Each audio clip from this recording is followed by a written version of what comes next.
اعوذ باللہ من الشیطان الرجیم بسم اللہ الرحمن الرحیم الحمد للہ الذی لا یبلغ مدحتہ القائلون ولا یحصی نعماءہ العادون ولا یعدی حقہ المجتہدون الذی لیس لصفتہ حد محدود ولا نعت موجود ولا وقت معدود ولا اجل ممدود فطر الخلائق بقدرته ونشر الرياح برحمته الصلاة والسلام على الرسول المسدد المصطفى العمجد المحمود الأحمد سیدنا و مولانا و مولا الکونین جد الحسن والحسین وعن ابی القاسم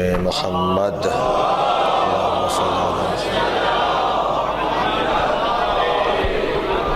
وآلہ الطیبین الطاہرین المعصومین الذین قال اللہ انما یرید اللہ لیذہب عنکم الرجس اہل البیت ویطہرکم تطہیرا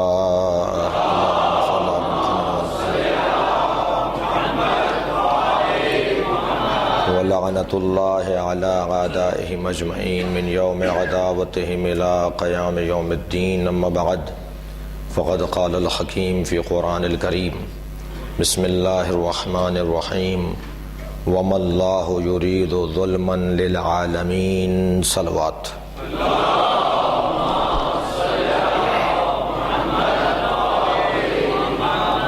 سورہ مبارکہ آل عمران کی 108 نمبر کی آیہ کریمہ۔ پروردگار عالم کا احسان عظیم کہ اس نے ان ایام میں معرفت اور تعلیمات قرآنی اور اہل بیت کی تعلیمات سے ہمیں وابستہ رہنے کی توفیق عطا فرمائی۔ علماء کرام خاص طور پر مہمان عالم دین کی تجلیل و اقرار بزرگواری اور ان کی علمی اور ان کی عملی زندگی سے آپ حضرات نے بھرپور استفادہ کیا۔ ایک بہترین علمی شخصیت، اللہ علماء کرام اور درمندان قوم کو اپنے حفظ و امان میں قرار دے۔ سورہ مبارکہ آل عمران کی آیت ہے اور اس آیہ کریمہ کا عنوان اس 5 دن کی مجلسوں میں عدل الہی کو قرار دوں گا۔ میرے جوان بچے کم سن اور ہم سن مجھے تھوڑا سا لقمہ دیں کہ سال گزشتہ 5 مجلسوں کا عنوان کیا تھا، تاکہ اگر ہماری قسمت میں توفیق ہے اور سلسلہ بیان آگے بڑھنا ہی ہے تو ایک نصاب مرتب ہو جائے یہاں پڑھی جانے والی مجالس کے حوالے سے۔ پچھلے سال کا عنوان عقیدہ توحید تھا۔ ایک صلوات بھیجیں محمد والا۔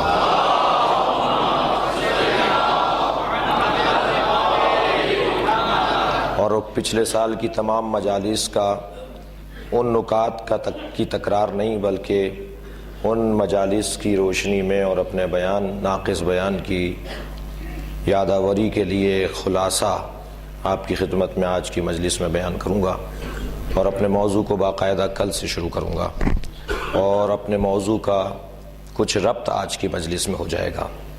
پروردگار عالم اپنے اس کلام میں ارشاد فرما رہا ہے وَمَا اللَّهُ يُرِيدُ ظُلْمًا لِلْعَالَمِينَ، اللہ کسی پر ظلم نہیں چاہتا۔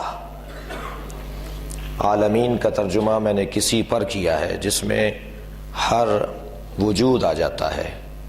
اللہ کسی پر ظلم نہیں چاہتا، خود تو وہ ظلم کرتا بھی نہیں ہے اور کسی اور کے ظلم کو بھی پسند نہیں کرتا۔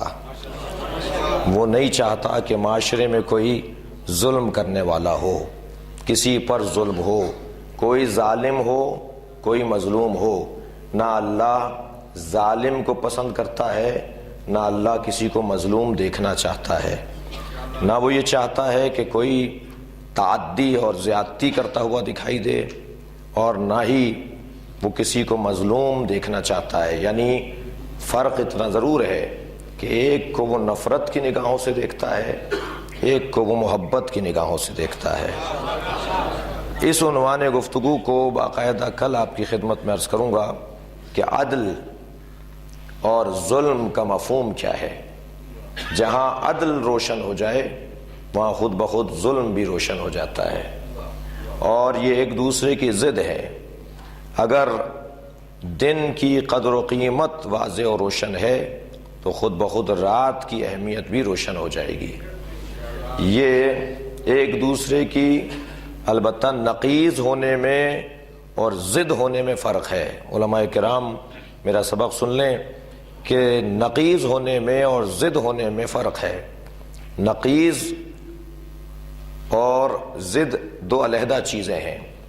ظلم اور عدل ضد ہے، رات اور دن نقیض ہیں، علم اور جہل ضد ہے، لیکن لیٹنا اور بیٹھنا یہ نقیض ہیں۔ ضروری نہیں ہے کہ اگر کوئی کسی کے مقابل ہے تو ہمیشہ قابل مذمت ہے، ہمیشہ قابل مذمت نہیں ہوگا۔ اگر کوئی کسی کے مقابل آئے گا دیکھنا ہوگا کہ مقابل کیا ہے، کس کے مقابل ہے۔ تو یہاں عدل ضد ہے ظلم کی، اور اللہ عدل اور ظلم کو چاہتا یہ ہے کہ اس کے مفاہیم اپنی تعلیمات میں اس نے قرآن میں اور ائمہ کی نبی مکرم کی احادیث میں اس کے مفاہیم کو ہم تک خوب روشن کیا ہے۔ یہ میں نے موضوع آپ کے ہاتھ میں دیا کہ کل سے ہم اس پہ ایک تفصیل سے کچھ سوچیں گے اور غور کریں گے تاکہ ان مجالس کا ایک تسلسل رہ سکے۔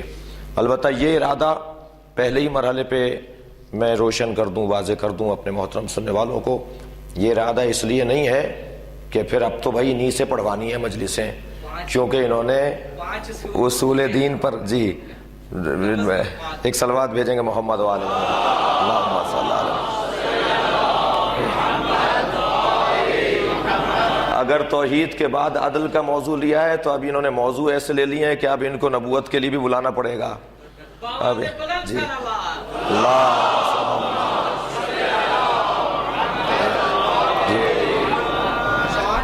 دین کے بعد پھر 10 قروئے دین بھی ہیں۔ جزاک اللہ۔ بآواز بلند صلوات۔ اللہم صلی علی محمد وعلی محمد۔ یہ اس بنیاد پر ارادہ نہیں کیا ہے، یہ تو میرے عزیز میرے بزرگوار بھائی کی محبت ہے اور اس ادارے کی اور آپ تمام حضرات کی۔ ایک درود بھیج لے ذرا محمد وعلی محمد۔ ہاں سب آگے آگے آ جائیے گا، آگے آ جائیے وہاں بہتر ہے۔ ایک اور صلوات بھیجیں گے محمد۔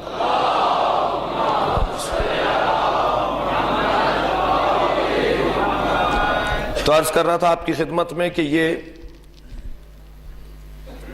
موضوع کل انشاءاللہ تفصیل سے اور اس کے مختلف پہلوؤں پر غور ہوگا، اور تھوڑی سی فہرست دے دیتا ہوں تاکہ میں بھی پابند ہو جاؤں۔ یہ بیان اس لیے بھی عرض کر رہا ہوں کہ میں اپنے آپ کو بھی پابند کر لوں اور آپ کے ذہن عالی میں بھی رہے کہ یہ گفتگو پورے 5 دنوں میں یہ باتیں ہونی ہیں۔ جب عدل الہی پر گفتگو ہوگی، جب نظام جو اللہ نے پوری کائنات کے لیے عالمین کے لیے اللہ نے مرتب کیا ہے اس پر گفتگو ہوگی، تو اس پوری کائنات کے اوپر اللہ کا ارادہ چل رہا ہے۔ ارادے کی بات ہونی چاہیے کہ ارادہ کسے کہا جاتا ہے، اختیار کسے کہا جاتا ہے، جبر کسے کہا جاتا ہے، قضاء و قدر کسے کہا جاتا ہے، خیر و شر کا کیا مفہوم ہے۔ اگر میری گفتگو کے اندر ارادہ اور اختیار روشن ہو جائے، اگر میں کوشش کر جاؤں کہ جبر و اختیار کی گفتگو، خیر و شر کی گفتگو، قضاء و قدر کی گفتگو کو اپنے بچوں کو سمجھا سکوں تو شاید عدل الہی کے مفہوم کو روشن کرنے میں کامیاب رہوں گا۔ ایک صلوات بھیجیں محمد و آل محمد۔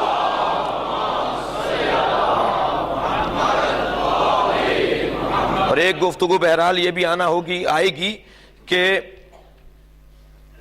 فرق ہونا اور ہے اور ظلم ہونا اور ہے، مساوات اور ہے، مواسات اور ہے۔ سنیں گے آپ یہ میری باتیں؟ مواسات اور ہے، مساوات اور ہے، عدل اور ہے، مساوات اور ہے، برابری اور چیز ہے، عدالت اور چیز ہے۔ نظام ہمیں برابری کا چاہیے یا نظام عدالت کا چاہیے؟ اب جب یہ باتیں اور یہ مفاہیم روشن ہوں گی تو یہ موضوع کسی حد تک جو ہے وہ مکمل کرنے کی کوشش کی جائے گی۔ گزشتہ سال کے خمسے کا خلاصہ نکات کی تکرار نہیں ہے، اس کے مفہوم کا خلاصہ یہ ہے کہ پوری کائنات کو اللہ نے بنایا، وہ اس کا خالق ہے، وہ اس کا رازق ہے، وہ اس کا مالک ہے، بنانے والا بھی وہی ہے، پالنے والا بھی وہی ہے۔ دو رشتے علیحدہ علیحدہ ہم نہیں مانتے، وہ کوئی اور ہوں گے کہ جو خالق تو مانتے ہیں مگر رب نہیں مانتے، وہ کوئی اور ہوں گے کہ جو رب تو مانتے ہیں مگر خالق نہیں مانتے۔ میں ایک جملہ آپ کی سماعتوں کے لیے کہوں، اس دنیا میں ایک ایسا طبقہ ہے کہ جو اللہ کو رب بھی مانتا ہے اور اب بھی مانتا ہے۔ توجہ چاہوں گا، باپ بھی مانتا ہے اور خالق بھی مانتا ہے۔ ہم اللہ کو باپ نہیں مانتے، ہم اللہ کو خالق مانتے ہیں اور رب مانتے ہیں۔ پروردگار عالم حضرت عیسیٰ کا باپ نہیں ہے۔ ایک صلوات بھیجے محمد و آل محمد۔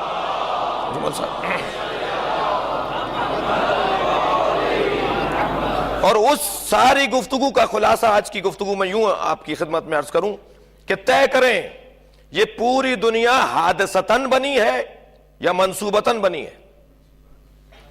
کیسے طے کریں کہ حادثہ ہوا ہے، ایک دھماکہ ہوا، خود بخود چیزیں بنتی چلی گئیں، ایک ایٹم، ایک دھماکہ، ایک انفجار، ایک شور مچا اور پھر ساری چیزیں اڑنے لگیں، یہاں سے ہوا چلی، وہاں سے طوفان، وہاں سے پانی اڑا، وہاں سے جھاگ بنا اور پھر معلوم ہوا کہ پوری دنیا بنتی چلی گئی اور حادثتاً سب کچھ ہوتا چلا گیا اور کہنے لگے کہ صاحب بہترین نظام بن گیا، سب چیزیں منظم ہو گئیں، یا نہیں یہ منصوبتاً ہوا ہے؟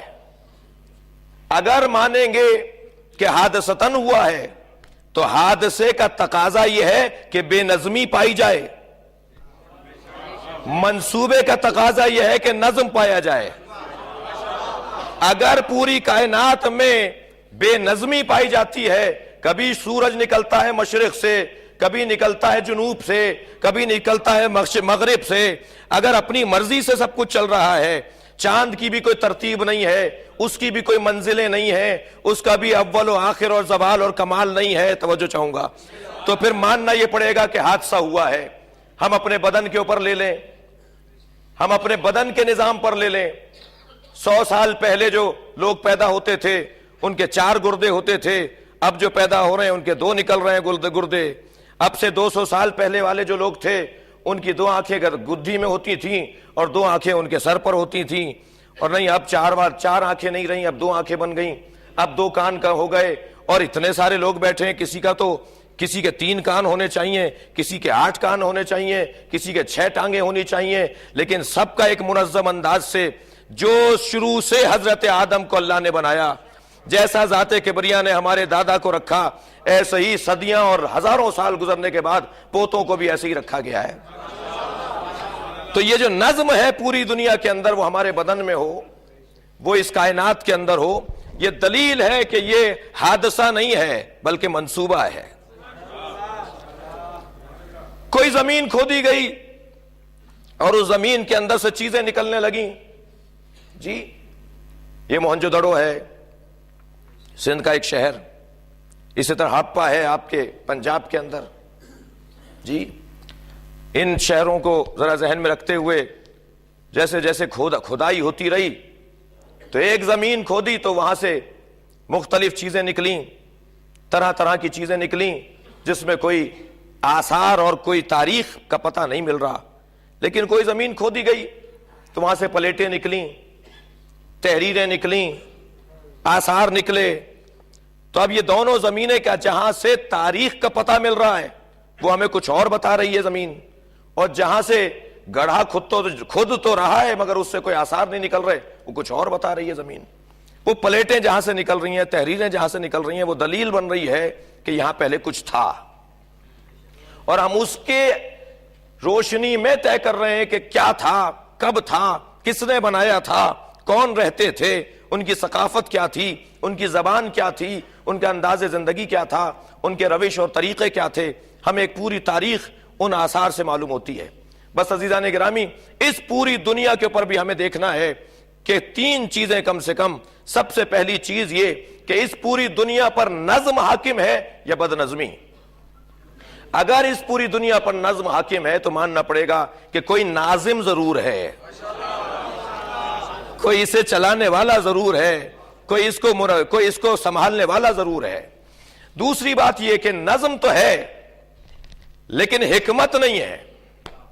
ضروری نہیں ہے کہ کہیں نظم ہو اور وہاں حکمت بھی ہو۔ لائن میں لگے ہوئے ہیں مگر عزیزان گرامی آگے جا کر جو چیز مل رہی ہے وہ حکیمانہ نہیں ہے۔ نظم ہو اور حکمت نہ ہو یہ ممکن ہے، لیکن اب دوسرا صفحہ پلٹیے، اس پوری کائنات پر نظم بھی ہے اور حکمت بھی ہے یا نہیں؟ حکمت ایسی ہے کہ پروردگار عالم نے ہمارے اس بدن کی ساخت کے اندر ہی، جن لوگوں نے توحید مفضل کو پڑھا ہوا ہے وہ مجھے اچھا سہارا دیں گے سماعت کے حوالے سے، کہ میرے چھٹے امام جعفر صادق علیہ الصلوۃ والسلام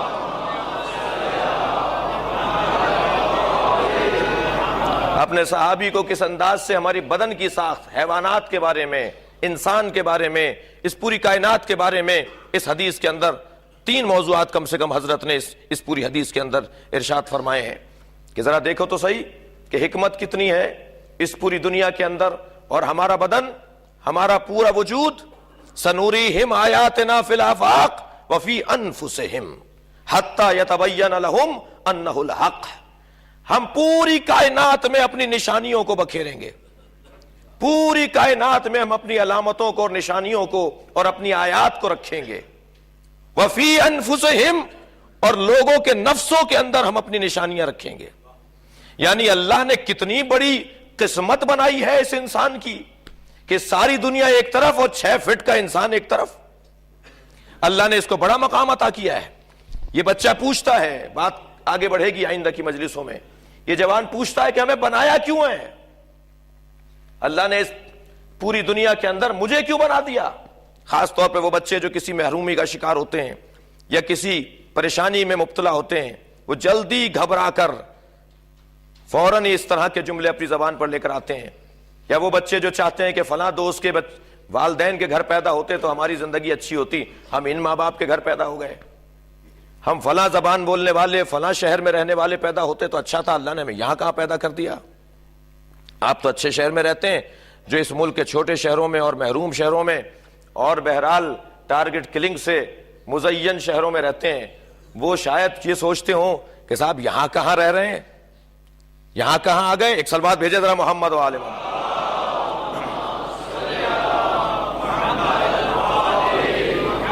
اگرچہ اب تو یہ بھی جگہ محفوظ بھی نہیں ہے، کوئی جگہ پاکستان میں محفوظ نہیں ہے۔ بہرحال تو یہ سوال کرتا ہے جی ہمیں کیوں بنایا پروردگار عالم نے، آخر ہمیں پیدا کیوں کیا ہے؟ اس پہ ہم بات کریں گے آگے، قضاء و قدر کی گفتگو، اس کے مطابق گفتگو ہوگی۔ تو یہاں پر بھی بات یہی ہے کہ اللہ نے ہمارے نفس کے اندر اپنی نشانیوں کو رکھا ہے۔ ان نشانیوں کو جوڑ لیجئے، یہ آنکھ کی ساخت، یہ ناک کے نتھنے کا انداز، یہ پیشانی کے اوپر بل، یہ کان کا یہ انداز۔ اگر یہ کان ہمارا ایک کٹ جائے اور ایک کان پر ایک گردے پہ تو جی سکتے ہیں، ایک کان پہ چل نہیں سکتے ہم۔ اگر خدا نخواستہ کسی کا ایک کان کٹ جائے تو وہ ٹیڑھا ٹیڑھا چلتا ہے، ڈاکٹر حضرات مجھے سہارا دیں گے۔ یہ کان چلاتا بھی ہے بھائی، پیر نہیں چلاتے صرف ہمارے، ہم یہ سمجھ رہے ہیں یہ پیروں سے چلتے ہیں، نہیں، ہم کانوں سے بھی چلتے ہیں۔ ایک صلوات بھیجے ذرا محمد و آل محمد۔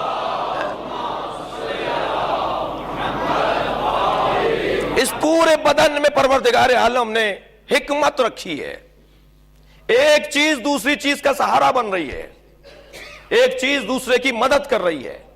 یہ ایسے ہی نہیں ہوا سب کچھ، اس کے اندر انتہائی حکمت کار فرما ہے۔ وہ دنیا میں بہت کچھ بنا رہا تھا، بنا رہا ہے اور بنا چکا تھا، مگر کسی کو بھی بنانے کے بعد اس نے اپنے آپ کو مبارکباد نہیں دی، لیکن اس انسان کو بنانے کے بعد کہا تبارک اللہ، صلوات بھیجے محمد و آل محمد۔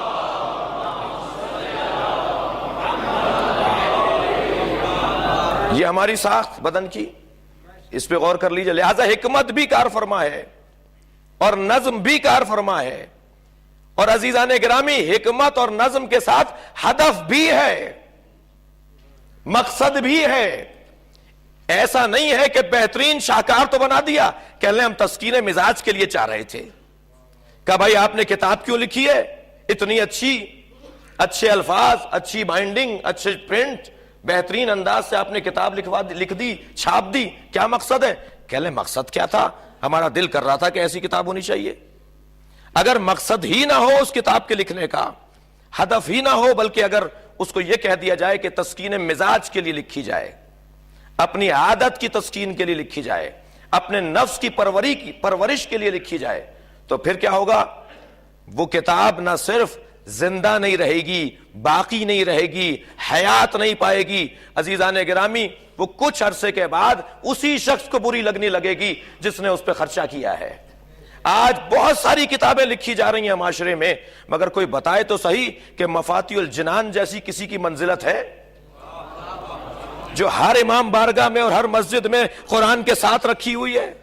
مجھے نہیں معلوم شیخ عباس قمی نے کتنے دل سے اس کام کو کیا تھا اور کتنے خلوص سے اس کام کو کیا تھا، کہ جتنا خلوص اس میں ڈالا گیا، جتنا ہدف کو پیش نظر رکھا گیا کہ اللہ سے جوڑے گی یہ کتاب، پروردگار عالم کی معرفت کا طریقہ بتائے گی، اس سے بولنے کا طریقہ بتائے گی اور روحانیت کو بڑھائے گی، لہذا آپ دیکھیے اس کی قدر و منزلت کتنی ہے۔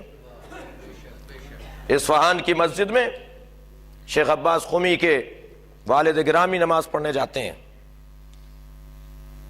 اور وہاں کا ایک عالم دین جو پیش نماز ہے مسجد کے، وہ خود شیخ عباس قمی کی کتاب منازل الآخرہ کے صفوں کو کھول کر ہر روز ایک صفحہ پڑھ کر کچھ نہ کچھ نمازیوں کو سکھا دیتے ہیں، اور لوگ اس سے مستفید ہوتے ہیں اور سبق حاصل کرتے ہیں۔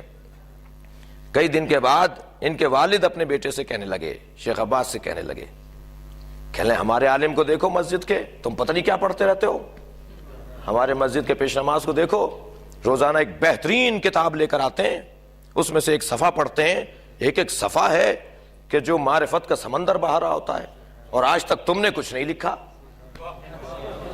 جی ساری زندگی اپنے ابا کو نہیں بتائی کہ وہ کتاب میری ہے۔ ایسا بھی تو کوئی رازدار ہو جو اللہ کے لیے کام کرتا ہو، ایک صلوات بھیجے محمد و آل محمد۔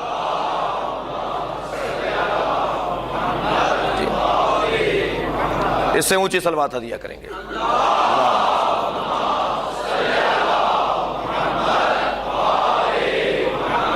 لہٰذا اس پوری دنیا پہ دیکھنا یہ ہوگا کہ یہ پوری دنیا منظم بھی ہے، حکمت سے بھی بھرپور ہے اور ہدف سے بھی بھرپور ہے۔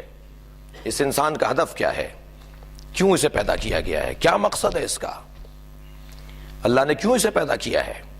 یہ صرف کھانے پینے کے لیے، سونے جاگنے کے لیے اور آبادی بڑھانے کے لیے پیدا نہیں کیا گیا۔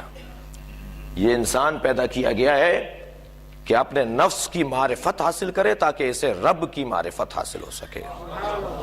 یہ اس اللہ تک پہنچانے کے لیے بھیجا گیا ہے، پیدا کیا گیا ہے، اور اس نے اس ہدف کے لیے، اس مقصد کے لیے اسے پیدا کر کے چھوڑ نہیں دیا۔ اِنَّا عَلَيْنَا لَلْہُدَىٰ وَإِنَّا لَنَا لَلْآخِرَةَ وَالْأُولَىٰ۔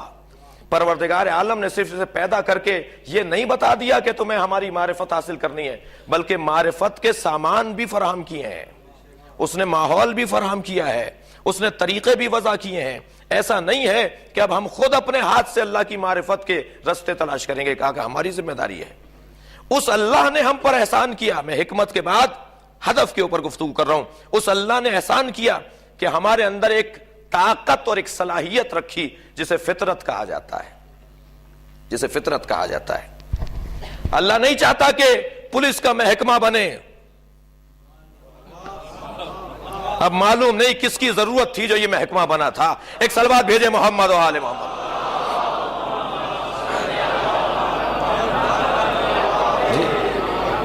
پولیس کے افسران ناراض نہیں ہو، میری بات پوری ہوگی تو ان کو سمجھ میں آ جائے گی۔ میں خدا نخواستہ کسی روزگار کے اوپر بات نہیں کر رہا، بات یہ کہ یہ ادارے کی ضرورت کیوں پڑی؟ اس ادارے کی جو باہر سے کوئی ڈنڈا دکھائے، باہر سے کوئی سزا بتائے، زبردستی کوئی کھینچ کے لے جائے، بند کرو تو سیدھا ہوگا، تھپڑ مارو تو اچھا ہو جائے گا، اس کی ضرورت کیوں پڑی؟ پروردگار عالم تو اس نظام کو نہیں بنانا چاہتا جس میں کسی کے خوف کی بنیاد پر عمل کیا جاتا ہو۔ جس میں کسی سے ڈر کی بنیاد پر کردار دکھایا جاتا ہو، پھر یہ اختیار کہاں چلا گیا؟ پھر یہ فضیلتیں کہاں چلی گئیں؟ اللہ نے یہ نظام ہی نہیں رکھا تھا، لہٰذا اس نے اندر ایک پولیس قائم کی جسے فطرت کہا جاتا ہے کہ تمہارے اندر ہم ایک محکمہ بنا رہے ہیں، تمہیں باہر سے کوئی کہے یہ کوئی کمال نہیں ہے، تم اپنے آپ سے کہو، اور یہ اندر جو بیٹھا ہوا محکمہ ہے اس کے لیے دروازوں کا بند ہونا کوئی معنی نہیں رکھتا، اس کے لیے تنہائی کوئی معنی اور مفہوم نہیں رکھتا، جبکہ باہر والے اداروں کے لیے مجمع، ملأ العام، اجتماع، شاہراہ، روڈ، چار راہ یہ معنی رکھتے ہیں۔ لیکن اگر میں ایک کمرے کے اندر بیٹھا ہوں، کوئی اور مجھے دیکھ نہیں رہا، تو وہاں بھی میرے اندر ایک ہے جو مجھے ٹوک رہا ہے، مجھے روک رہا ہے۔ پروردگار عالم نہیں چاہتا کہ اس انداز سے یہ لوگ جئیں کہ کوئی انہیں کہے تو یہ کریں، لہذا اس نے ہمارے اندر ایک محکمہ قائم کیا۔ ایک صلوات بھیجے محمد و آل محمد۔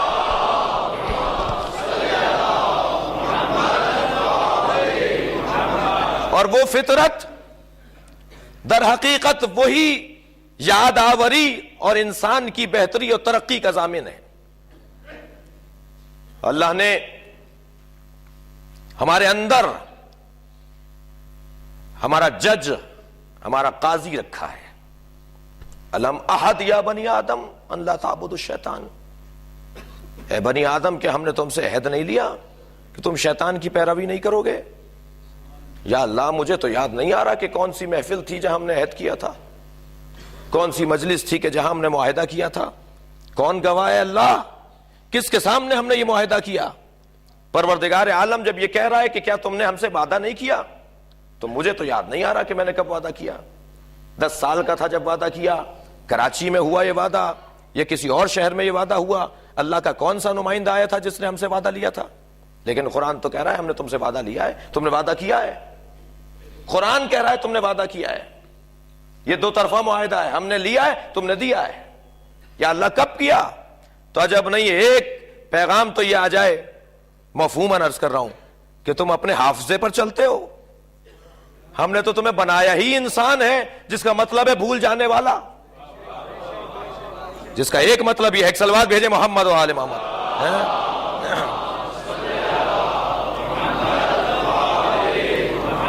جس کی طبیعت میں نسیان رکھا ہو، جس کے وجود میں بھول نہ رکھا ہو، تو وہ اپنے حافظے پہ چل رہا ہے، ہم اپنے حافظے پہ تو نہیں چل سکتے۔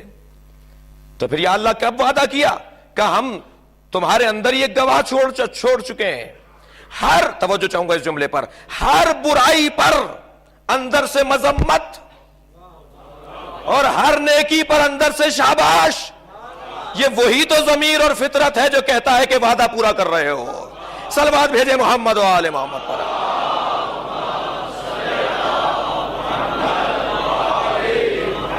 بس عزیزان گرامی، جب یہ ٹوکنے روکنے والا اور سمجھانے والا اور شاباش دینے والا اور مذمت کرنے والا کمزور پڑنے لگتا ہے، ہر آدمی اپنے آپ کو علیحدہ علیحدہ تولے گا، ہر ایک کا مرحلہ مشکل علیحدہ علیحدہ ہے، ہر ایک کا آئینہ علیحدہ بنایا ہے اللہ نے، ہر ایک اپنے آپ کو دیکھے کہاں کھڑا ہوا ہے۔ دن میں 4 غلطیاں کرتا ہوں تو 2 دفعہ ٹوکتا ہے، 2 دفعہ نہیں ٹوکتا۔ دن میں 5 اچھائیاں کرتا ہوں تو 2 دفعہ تو شاباش دیتا ہے، 2 دفعہ نظر انداز کر دیتا ہے۔ کچھ ہے کہ جن کی 4 غلطیوں پہ 4 مرتبہ ٹوکتا ہے۔ اچھا، ٹوکنے کا بھی انداز علیحدہ ہے، کبھی تو یہ ایسے ٹوکتا ہے کہ ایک اشارہ دے دیتا ہے کہ اچھا نہیں کیا، کبھی تو یہ نیند اڑا دیتا ہے۔ یہ کیا فرق ہے دونوں کے ٹوکنے میں؟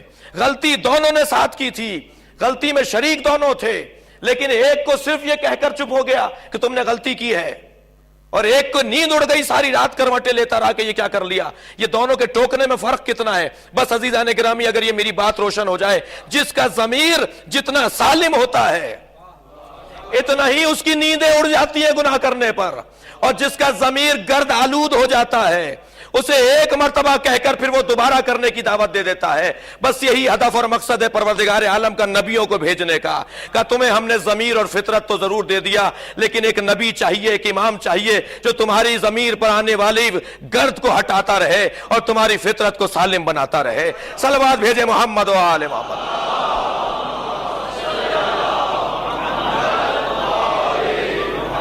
اس سے اونچی صلوات ہدیہ کریں۔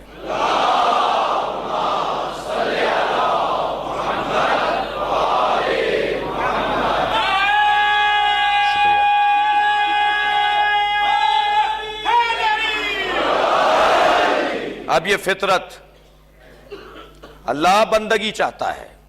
اللہ نے اس پوری کائنات کو ایک ہدف کے تحت بنایا ہے. وہ اپنی معرفت چاہتا ہے. الا لیعبدون اے لیعرفون. اللہ نے اس لیے پیدا کیا تاکہ اس کی معرفت حاصل کر سکو. عبادت تو پھر خود بخود نتیجہ ہوگا. نہیں ہو سکتا کہ کسی کی معرفت ہو جائے اور اس سے تعلق نہ جڑے, اس کے دیے ہوئے فرائض اور ذمہ داریوں پر عمل نہ ہو نہیں سکتا. لا محالہ ہے, آٹومیٹک ہے, خود بخود ہوگا. لہذا جیسے ہی معرفت شروع ہوگی ایسے ہی بندگی شروع ہو جائے گی. اور یہاں پر ہدف یہ رکھا ہے اس پوری کائنات کو بنانے کا کہ سب ایک اللہ کی عبادت کریں. شہید صدر کا جملہ ہے کہ کلمہ توحید سے توحید کلمہ کا سفر. یہ در حقیقت یہ جو سب سے کہلوایا جا رہا ہے کہو لا الہ الا اللہ, ایک ایسا وقت آئے کہ جو کل لا الہ الا اللہ کہنے والے ہیں وہ بھی وحدت میں تبدیل ہو جائیں, وہ بھی اتحاد میں تبدیل ہو جائیں, وہ بھی توحید کلمہ کی طرف سفر کرتے ہوئے منزل تک پہنچ جائیں. اور پھر یہ دکھائی تو رنگ رنگ رہے ہوں گے یا رنگ برنگے دکھائی دے رہے ہوں گے, لیکن سب کا ہدف حیات ایک ہوگا, مقصد زندگی ایک ہوگا. عزیزان گرامی, اللہ نے اس پوری دنیا کو بنایا بھی ہے اور چلا بھی رہا ہے. توحید کے خمسے کا خلاصہ عرض کر رہا ہوں. ریاضی کے طالب علم ذرا اس مثال پہ توجہ کریں. ریاضی میں مختلف شکلیں بنائی جاتی ہیں, مخمس, مربع, مثلث. مگر ان شکلوں میں جو میں نے ابھی نام لیے اس کے علاوہ بھی ہیں, ان شکلوں کے اندر کوئی ایک مرکز نہیں ملتا. مرکز نہ ملنا ہی انہیں ٹیڑھا رکھتا ہے. توجہ ہے, یہ جو ٹیڑھے ہیں کہیں سے کونا نکل رہا ہے. ایک صلوات بھیجے ذرا محمد و آل محمد.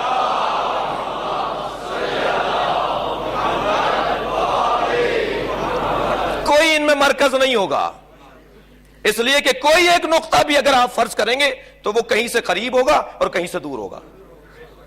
کوئی ایک نقطہ نہیں ملے گا آپ کو, مرکزی نقطہ کہ جو سب کے لیے برابر ہو, سب کا فاصلہ, سب کا تعلق, سب کا رابطہ اس سے برابر کا ہو.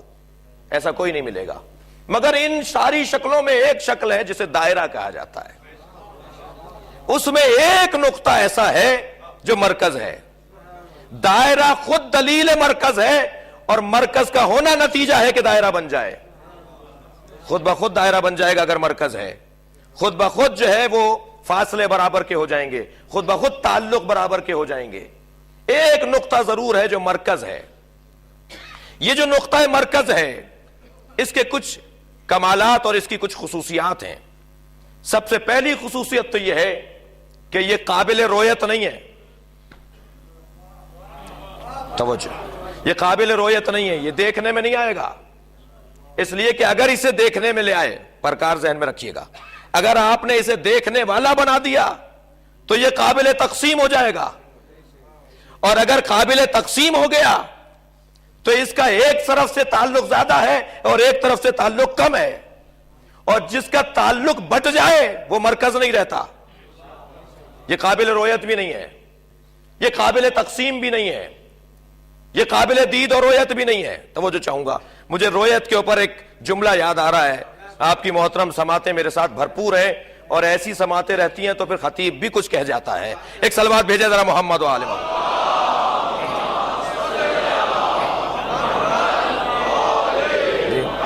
یہ جو قابل رویت نہیں ہے, کوشش بھی مت کرنا اس نقطہ مرکزی کو دیکھنے کی.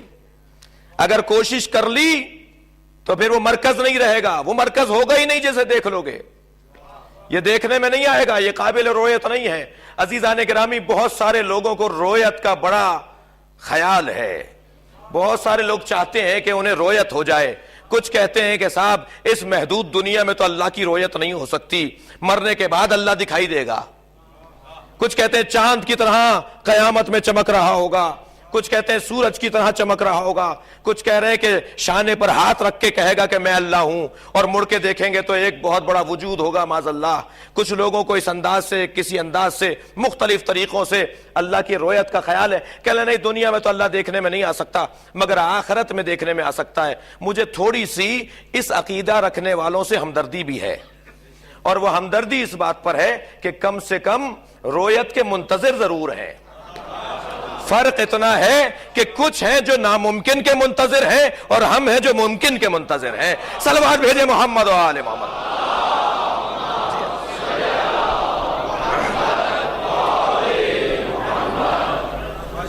وہ نقطہ مرکزی دیکھنے میں نہیں آتا، وہ قابل تقسیم بھی نہیں ہے، اسے توڑا بھی نہیں جا سکتا۔ تو اب پوری کائنات کو عزیزان گرامی اس کا ایک مرکز ہے، اس کا ایک نقطہ ہے جہاں سے یہ ساری دنیا بنی ہے، جس نے یہ ساری دنیا بنائی ہے، جس سے یہ ساری کائنات بنی ہے، جو چلا بھی رہا ہے اس پوری کائنات کو، اس کا وجود بتاتا ہے کہ وہ ہے۔ وجود ٹوٹے گا تب بات ہوگی کہ وہ نہیں ہے، اس کا وجود بتا رہا ہے کہ اس کا وجود ہے، وہ ایک ہے، قابل تقسیم بھی نہیں ہے۔ لہٰذا ہم نے کیا پڑھا صفات ثبوتیہ میں؟ وہ بسیط ہے، وہ مرکب نہیں ہے، وہ اجزاء سے مل کر نہیں بنا۔ عزیزان گرامی یہ ممبر مختلف اجزاء سے مل کر بنا ہے، تب ممبر بنا ہے، نہیں ہو سکتا۔ اور اجزاء ایک جز دوسرے جز کی تکمیل کا ذریعہ ہوتے ہیں، ایک جز دوسرے جز کو کمال عطا کرتے ہیں، اور مگر وہ دوسرا جز پہلے جز کا محتاج بھی ہوتا ہے۔ اگر وہ نہ ہو تو وہ نہ ہو، وہ نہ ہو تو وہ نہ ہو، اور پھر یہ سارے اجزاء کا مجموعہ مل کر اسے مکمل کرتے ہیں۔ ایک ہے مکمل اور ایک ہے مکمل۔ ایک صلوات بھیجے ذرا محمد و آل محمد۔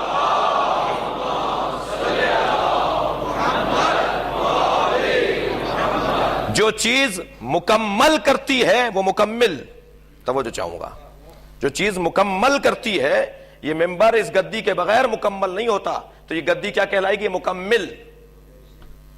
یہ لکڑی کا یہ حصہ اس حصے کے لیے مکمل ہے۔ مکمل جب ہوگا جب یہ سارے مکمل ہو جائیں گے۔ علماء علم کلام نے لکھا ہے امامت نبوت کی مکمل ہے۔ صلوات بھیجے محمد و آل محمد۔ جی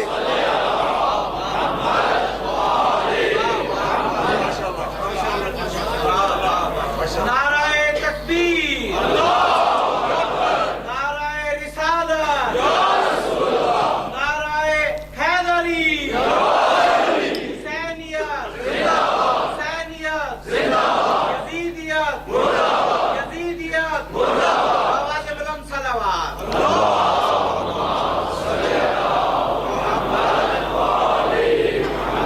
عقیدہ توحید ہمارے سامنے مثالوں کے اندر روشن اور واضح ہے۔ نہیں ہو سکتا کہ کوئی انسان ہو، کوئی عاقل ہو، کوئی سمجھدار ہو اور وہ موحد نہ ہو، اللہ کا ماننے والا نہ ہو، نہیں ہو سکتا۔ اللہ کے وجود پر دلیلوں میں بہت ساری دلیلیں ہیں، اگرچہ اللہ کے وجود پر اصل دلیل عقلی ہے، نقلی دلائل اولویت نہیں رکھتی، ثانویت رکھتی ہیں۔ یعنی ہمارے پاس اگر حدیث نہ ہو، ہمارے پاس اگر آیت نہ ہو، ہمارے پاس اگر کوئی تاریخی دلیل نہ ہو، تب بھی اللہ روشن اور واضح ہے، کیونکہ ذات کبریا کے اوپر جو اصلی دلیل اور اولا اور پہلی دلیل ہے وہ عقل ہے۔ عقل کہتی ہے کہ ہے، عقل کہتی ہے کہ وجود ہے۔ اب یہ عقل جب سمجھنے لگتی ہے اور اس کو پرورش ملتی ہے تو پھر یہ اور اللہ کی صفات کے اوپر بھی غور کرتی ہے، لیکن اس کے سہارے کے لیے بڑی بڑی دلیلیں ہیں، بڑے بڑے براہین اور روشنیاں ہیں۔ ہماری عقل کا تقاضا ہے کہ کسی چیز کا ہونا اور اس کا منظم ہونا دلیل ہے کہ کوئی ہے جس نے اسے منظم کیا ہے، کوئی ہے کہ جس نے اسے ناظم بنایا ہے۔ البارۃ تدل علی البعیر، الروثۃ تدل علی الحمار۔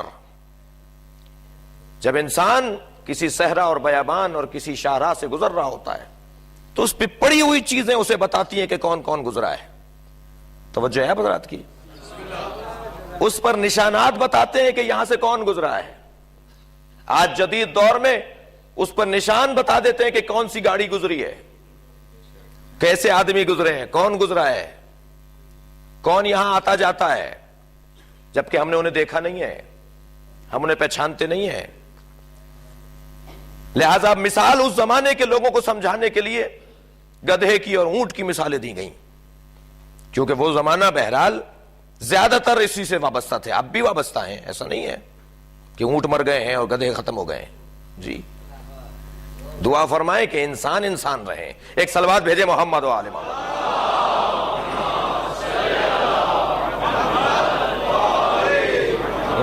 جی اب دلیلیں جو دی جا رہی ہیں, مثالیں جو دی جا رہی ہیں, وہ عقل کی پرورش کی مثالیں دی جائیں. عقل سے کام لو بھائی, عقل سے کام لو. تم یہاں سے گزرے ہو, تمہیں مینگنیاں پڑی ہوئی دکھائی دی, تمہیں اندازہ ہو گیا کہ اونٹ گزرا ہے. لیت پڑی ہوئی دکھائی دی, اندازہ ہو گیا کہ گدھا گزرا ہے, جبکہ تم نے گدھے کو نہیں دیکھا. آثار القدم تدل علی المسیر, اور قدم کے نشان بتاتے ہیں کہ یہ کوئی صاحب قدم گزرا ہے, کوئی آدمی گزرا ہے. یہ کھوجی لوگ, یہ پتہ لگانے والے لوگ, یہ جاننے والے لوگ کہ یہ چور کہاں سے گزرا اور کہاں سے کیا لے کر گزرا, حتیٰ یہ بھی بتا دیتے تھے کہ اس کے سر پر وزن کتنا تھا, پیر بتاتا ہے کہ کتنا وزنی تھا. یہ اس حد تک شناسائی رکھنے والے لوگ ہیں. تیز چل رہا تھا یا آہستہ چل رہا تھا, مرد کا قدم تھا یا عورت کا قدم تھا, اس حد تک یہ فنکار ہیں. توجہ ہے, اس حد تک یہ جانتے ہیں کہ یہ صاحب قدم کتنا اور کیسا تھا اور کیا تھا اور کون تھا. لہذا بتایا گیا کہ تم ذرا ان آثار کو تو دیکھو, یہ کیسے ممکن ہے اتنا خوبصورت پھول نکل آئے, اس میں طرح طرح کے رنگ ہوں, طرح طرح کی خوشبوئیں ہوں, اور وہ بغیر کسی بنانے والے کے بن جائے. ایسا نہیں ہو سکتا, کبھی نہیں ہوا کہ ہوا چلی, کاغذ وہاں سے اڑے, روشنائی یہاں سے اڑی, قلم وہاں سے اڑا, اور وہ خود بخود چلنا شروع ہو گیا, اور ایک بہترین عالمانہ کتاب تیار ہو گئی. کہنے لیں کس نے لکھی ہے؟ کہا خود بخود لکھی گئی ہے. کہا یہ کون مؤلف ہے اس کا؟ کہنے لیں کوئی بھی مؤلف نہیں ہے اس کا, یہ خود بخود بن گئی. نہیں مانیں گے ہم اس بات کو. ہو نہیں سکتا کہ اگر نظم اور حکمت اور ہدف ہے تو وہ بغیر لکھنے والے کے, بغیر ناظم کے, بغیر حکیم کے بن گئی ہو. تو اس پوری کائنات کا نظم, اس کی حکمت اور اس کا ہدف بتاتا ہے کہ کوئی اس کے پیچھے ہے جو اسے چلا رہا ہے. دیکھنے کی خواہش مت کرو, اس لیے کہ وہ تو قادر ہے, مقدور میں صلاحیت نہیں ہے. وہ تو قادر ہے, اس دیکھنے والے میں اہلیت نہیں ہے کہ یہ دیکھ سکے, اس کے اندر صلاحیت نہیں ہے کہ یہ پہچان سکے اور دیکھ سکے. اور یہ آنکھیں جنہیں بظاہر ہم دیکھنے کا ذریعہ سمجھتے ہیں, اتنی محتاج ہیں, اتنی کمزور ہیں, ویسے بھی کمزور ہیں. جو آنکھوں کے ڈاکٹر ہیں وہ جانتے ہیں کتنے کمزور اللہ نے یہ چیز بنائی ہے, ویسے بھی کمزور ہے, لیکن دیکھنے کے حوالے سے بھی یہ ہر چیز کو نہیں دیکھ سکتی. اب وہ دوست میرے کہ جو فرض کیجئے کیمرے کے قریب بیٹھے ہوئے ہیں, میں ان کے چہرے کی زیارت اس لیے نہیں کر پاؤں گا کہ روشنی مانے ہے کہ میں ان کو دیکھ سکوں. سورج کو کوئی دیکھ کے دکھائے بتائے, آنکھیں چندھیا جاتی ہیں. دیکھنے کے لیے, رویت کے لیے بزرگوں نے 3 شرطوں کی ضرورت کو بیان کیا ہے. سب سے پہلی شرط یہ کہ جسے دیکھ رہے ہو اس میں اور تم میں فاصلہ ہونا چاہیے. اگر فاصلہ نہیں ہوگا تو دیکھ نہیں سکو گے. آپ اپنا ہاتھ ہی اپنی آنکھ پر رکھ لیجئے, آپ نہیں دیکھ پائیں گے. اس کے لیے ایک فاصلہ ہونا ضروری ہے. دوسری شرط اس کے لیے یہ ہے کہ رنگ ہونا چاہیے, اور رنگ کیونکہ جسم پر چڑھتا ہے تو جسم بھی ہونا چاہیے. ایک صلوات بھیجے محمد و آل محمد.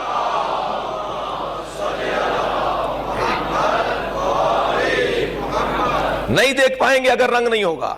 اور تیسری شرط یہ ہے کہ روشنی ہونی چاہیے. اندھیرا ہو جائے, رنگ بھی ہے, فاصلہ بھی ہے, مگر روشنی نہیں ہے. ایک بیرونی روشنی, ایک باہر کی روشنی, یا آنکھ کی روشنی نہیں, ایک اور روشنی ہو جو دکھائے. لائٹ چلی جاتی ہے, قلم رک جاتے ہیں. کیا بھائی اللہ نے تمہیں نابینا بنایا ہے؟ کہ نہیں, آنکھیں تو ہیں مگر ایک باہر کی روشنی بھی چاہیے. شاید اس مثال کو اگر یوں لے لیں کہ ایک اندر کا ہادی چاہیے, ایک باہر کا ہادی چاہیے. یہ جو اندر کا ہادی ہے اسے معصوم نے عقل کہا ہے, یہ جو باہر کا ہادی ہے اسے نبی اور امام اور رسول کہا ہے. 2 طرح کے ہادی چاہیے اللہ کی طرف سے, دیے ہیں اس نے ہمیں, ہمیں ایسا ہی نہیں چھوڑا. لہذا اگر روشنی باہر نہ ہو تو یہ اندر والی روشنی کام نہیں دکھاتی. پروردگار عالم کو دیکھنے کا شوق رکھنے والے لوگ عزیزان گرامی تینوں چیزیں وہاں نہیں پائی جاتی ہیں. فاصلہ نہیں ہے, تمہاری رگے گردن سے زیادہ قریب ہوں. تم کیسے کہہ رہے ہو کہ میرا اور تمہارے درمیان فاصلہ ہے؟ اور اس کے اوپر کوئی رنگ نہیں چڑھے گا اس لیے کہ وہ جسم نہیں ہے. جسم ہے تو پھر جگہ کا محتاج ہے, اور جو محتاج ہے وہ اللہ نہیں ہے. اور روشنی کا عالم یہ ہے کہ وہ نور مطلق ہے. نور مطلق کو کوئی نہیں دیکھ سکتا, اور نور حسی اور نور غیر حسی کی گفتگو کسی اور مرحلے پر آئے گی. عزیزان گرامی, لہذا عقیدہ توحید کے باب میں اس پہلے سبق کو دہرا رہا تھا بچوں کے لیے اور جوانوں کے لیے, بزرگوں سے سہارا لے رہا تھا. اگرچہ بہت سامنے کی باتیں ہیں مگر ممکن ہے طریقہ اور انداز اور الفاظ مختلف ہوں. یہ پوری کائنات کا ایک خالق بھی ہے اور ایک رب بھی ہے, اور اس کی تربیت کا طریقہ یہ ہے کہ وہ نظام قائم کرتا ہے تربیت کا. مدتوں اس نے نبیوں کو بھیجا, انہی کے درمیان رسولوں کو بھیجا, انہی کے درمیان بعض کو امام بھی بنایا جیسے حضرت ابراہیم. اور پھر جب انسان کی سوچ سمجھ عقل فراست فہم بڑھتی چلی گئی تو اس پروردگار نے کلاس بھی بڑھا دی اور معلم بھی زیادہ معیار کا بھیج دیا. اور وہ وقت آیا خاتمیت کا وقت, وہ دور آیا نبوت کے ختم ہونے کا دور. اور اب اس کے پاس ایک ایسی کتاب جو قیامت تک کے اصولوں پر آنے والے مسائل کا حل ہے. تبیانا لکل شیء, ہر شے کا بیان, ہر شے کی وضاحت, ہر شے کا جواب اس کے اندر پایا جائے گا. ایسا نہیں ہوگا کہ تمہیں اس سے کوئی حل نہ ملے, لیکن اس کو سمجھنے والے سوائے صاحبان طہارت کے کوئی اور نہیں ہے. لا یمسہ الا المطہرون, کچھ ہستیاں ہیں جو اسے سمجھ سکتی ہیں. تم ان سے جڑے رہنا تاکہ جو وہ بتائیں کہ قرآن یہ کہہ رہا ہے تو تم اسی کے مطابق اپنی زندگی کو گزارتے چلے جاؤ. اور عزیزان گرامی, جب اس انداز سے دیکھا جائے تو اب ایک ایسا معیاری نظام اور ایک معیاری ہدایت کا ایک پورا طریقہ اس نے وضع کر دیا کہ قیامت تک اسی کے سہارے جیا جائے گا, اسی کے سہارے رہا جائے گا. یہ انسان ہر دور کے اندر محتاج ہو جاتا ہے کہ کوئی اس کی عملی رہنمائی کر کے دکھائے. عملی رہنمائی کی اسے ہر دور میں دور بدلنے کی وجہ سے ضرورت پڑتی ہے. زمانہ بدل رہا ہے اس لیے اس کو عملی رہنمائی کی ضرورت ہے.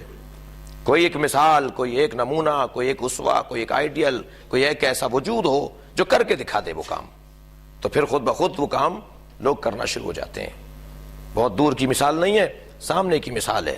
بات تو ہمیں اچھی لگ رہی تھی مگر کوئی بھی سبحان اللہ نہیں کہہ رہا تھا تو ہم نے بھی نہیں کہا. بات تو ہمیں اچھی لگ رہی تھی مگر کسی نے صلوات نہیں بھجوائی, ہم نے بھی نہیں بھجوائی. لیکن جیسے ہی ہمارے بھائی نے کہا سبحان اللہ تو دوسرے کو بھی حوصلہ ملا کہ سبحان اللہ بول دو انہیں. ایک صلوات بھیجے ذرا محمد و آل محمد.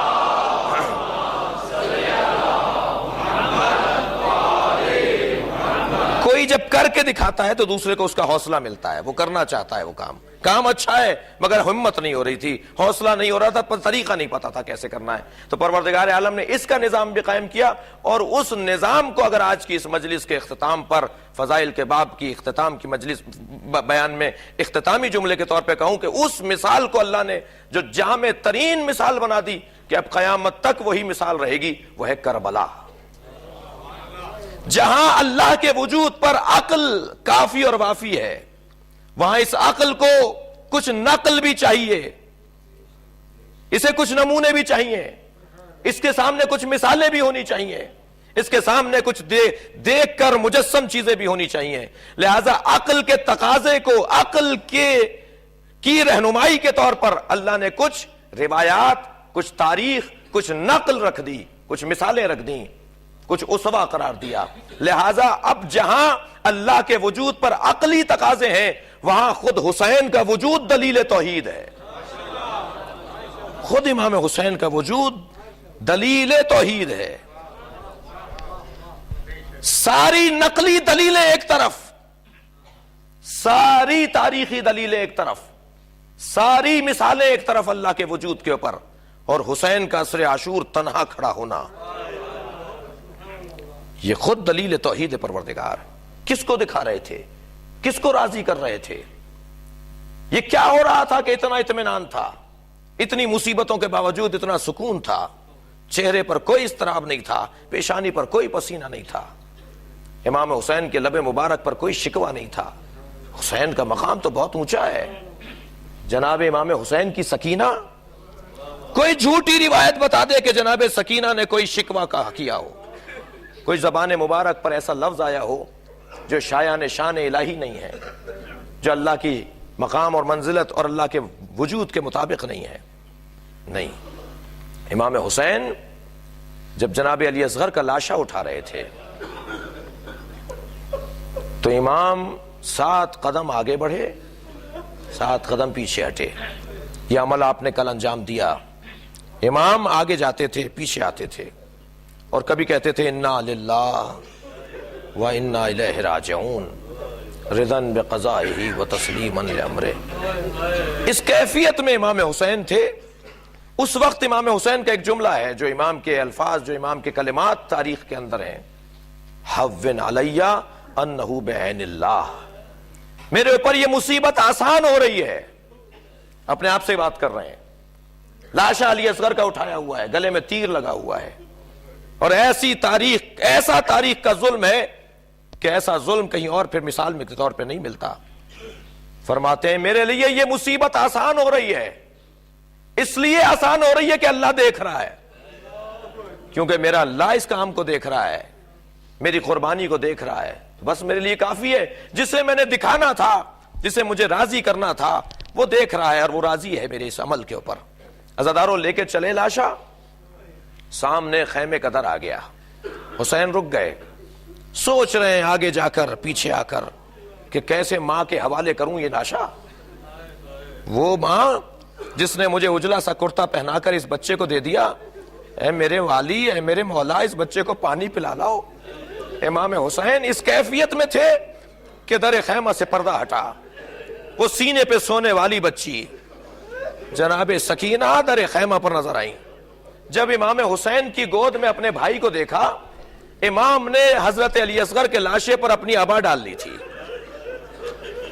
امام کھڑے ہیں بچے کے لاشے کو لیے، سکینہ نے دیکھا کہ میرے بابا کی گود میں بھیا تو ہے مگر ہاتھ پیر نہیں ہل رہے بھائی کے، فرمانے لگی بابا میں بھی پیاسی ہوں، مجھے بھی پانی پلا لائیے۔ شاید بی بی نے یہ سمجھا ہو کہ میرے بھائی کو پانی پلا دیا، امام حسین نے جواب نہیں دیا، لیکن جناب سکینہ کے ان جملوں پر ماں کو احساس ہو گیا کہ علی اصغر آ گیا۔ جناب رباب در خیمہ پر آ کے کھڑی ہو گئیں، سامنے امام حسین کو دیکھا، امام نے جیسے ہی جناب رباب کو دیکھا فوراً سوال کیا، رباب بتاؤ میں کون ہوں؟ عجیب سوال تھا حسین ابن علی کا، رباب بتاؤ میں کون ہوں؟ جناب رباب نے غور سے دیکھ کر کہا آپ میرے امام ہیں، آپ میرے مولا ہیں۔ جب جناب رباب سے یہ جملے سن لیے، ابا کا دامن ہٹا دیا۔ ایک ماں نے اپنے بچے کو خون میں لت پت دیکھا، مجھے نہیں معلوم رباب نے کیسے قدم اٹھائے۔ اجرکم اللہ، تکلف کر کے نہیں رویا عزادارو، اپنی آوازوں کو آزاد چھوڑیں۔ آج 11 محرم ہے، امام حسین آگے بڑھے، رباب کچھ آگے بڑھی، چھوٹا سا بچہ ہے، جناب رباب نے بچے کے لبوں پر لب رکھ دیے، بوسا لے لے کر کہنے لگی یا بنیا ام بسلو کا ینہر، اے میرے لال کیا تجھ جیسے بھی نہر کیے جاتے؟ امام حسین نے فرمایا رباب اس بچے کو ہمیں قبر کے حوالے کرنا ہے۔ آپ نے دنیا میں اپنے علاقوں میں تشییع جنازہ بہت دیکھی ہوں گی، بہت سارے میتیں دیکھی ہوں گی جنہیں اٹھانے والے ہوتے ہیں، یہ عجیب میت ہے، میت باپ اٹھائے ہے، تشییع جنازہ ماں کر رہی ہے۔ جنازہ لے کر چلے ہیں، ایک خیمے کی پشت پر آ گئے، ننھی سی قبر امام حسین نے کھودی، ایک ننھی سی قبر کھود کر اپنے بچے کو قبر کے حوالے کر دیا۔ عزاداروں مقتل میں تو اتنا ہے کہ حسین نے بچے کو دفنایا، اس کی تفصیل نہیں ہے، لیکن یہ حق تو ہے نا ایک رونے والے کے لیے کہ وہ یہ سوچے کہ گرم ریت کیسے ڈالی ہوگی اس پیاسے بچے پر، اس ننھے سے بچے پر۔ حسین ابن علی نے اپنے بچے کا لاشا چھپا دیا۔ عزاداروں شاید جناب رباب کو تسلی ہو گئی ہو کہ میرے بچے کا لاشا قبر کے حوالے کر دیا گیا، لیکن آج 11 محرم جب سر اٹھائے جانے لگے اور سروں کو ڈھونڈا جانے لگا، کہ علی اکبر کا سر کہاں ہے، قاسم کا سر کہاں ہے؟ تو مختلف سروں کو ڈھونڈا گیا تو کہا گیا ایک چھوٹا بچہ بھی تھا جسے حسین لے کر آئے تھے، اس کا جنازہ نہیں مل رہا، اس کا سر کیسے ڈھونڈا جائے؟ کہنے لگے یہ معلوم ہوا تھا حسین نے وہ میت دفنا دی تھی، اب چند نیزہ بردار چلے زمین کربلا پر نیزے چبھاتے ہوئے، عجب نہیں ماں دیکھ رہی ہو، دعا کر رہی ہو یا اللہ میرے علی اصغر کو بچا لے۔ ایک نیزہ زمین میں گیا، میت باہر آ گئی، اس ماں نے کیسے دیکھا ہوگا ننھا سا سر ہے جو نیزے پر اٹھایا جا رہا ہے۔ آپ نے گریہ کر لیا۔ ایک جملہ اور سن لیجئے، یہ قافلہ چلا کوفے کی جانب، عزادارو جناب علی اصغر کے سر کو دیکھ کر ہر رستے سے جب قافلہ گزرتا تھا اور رستے میں گھر آتے تھے، راہوں میں گھر آتے تھے، چلنے والے گزرنے والے سروں کو دیکھتے تھے، اس سر کو دیکھ کر سب ایک جملہ کہتے تھے کفلقۃ القمر، ایک چاند کا ٹکڑا ہے جو چل رہا ہے۔ جو دشمنوں کی نگاہوں میں چاند کا ٹکڑا ہو وہ ماں کی نگاہ میں کتنا عزیز ہوگا۔ اے علی اصغر تیری ماں کہاں صبر کرے۔ الا لعنت اللہ علی قوم الظالمین۔